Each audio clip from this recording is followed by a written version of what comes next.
All right, let's go over getting started with a track mat. Um, Something interesting you can do with text. Um, I'm going to drag a couple of my files over. I've already made the composition size. I'm going to drag over this video.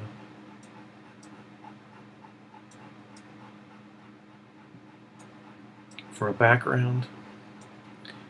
I'm also going to drag this one over here for a background.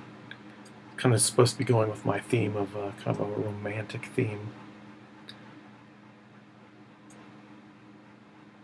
And let's on the top layer we're going to just put some text. We'll call it romantic.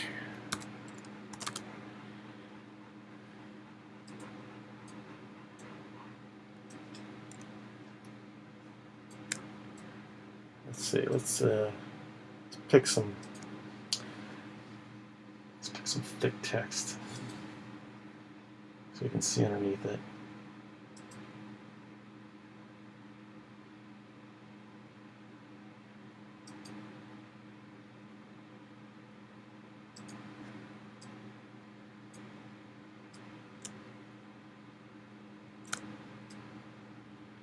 I don't know if that'd be too complicated.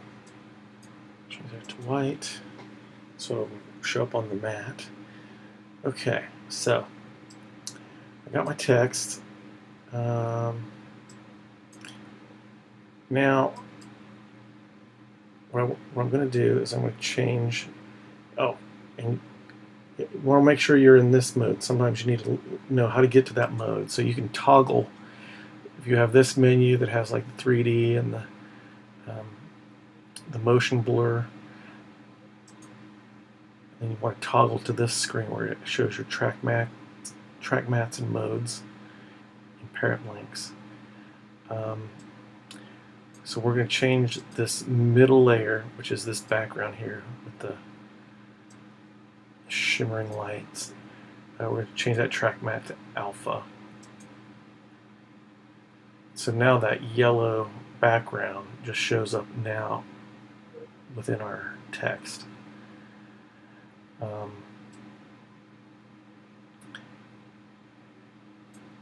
And you can do it the other way. If you want this to be the background, because when you're doing this alpha mat, it's basically it goes with the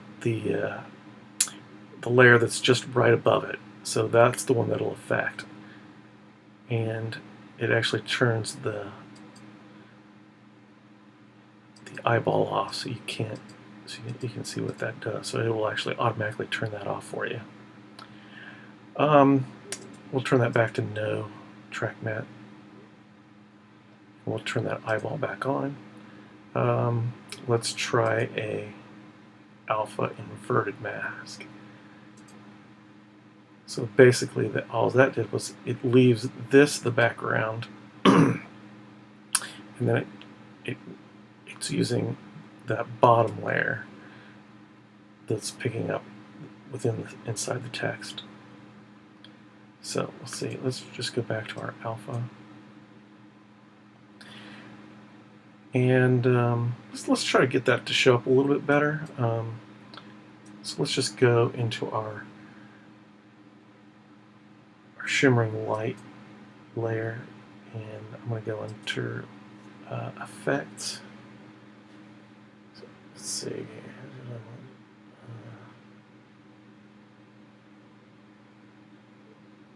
What do I want?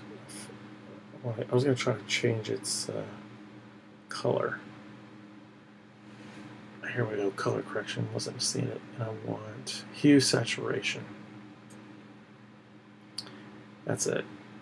This will give me the availability to make it dark or light. So you can see it. The light shows up quite a bit more. I want it to be a lot more saturated too, so the color shows up.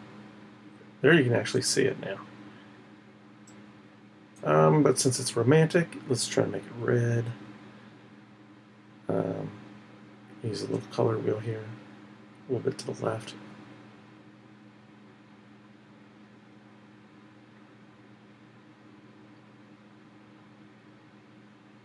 That looks fairly red.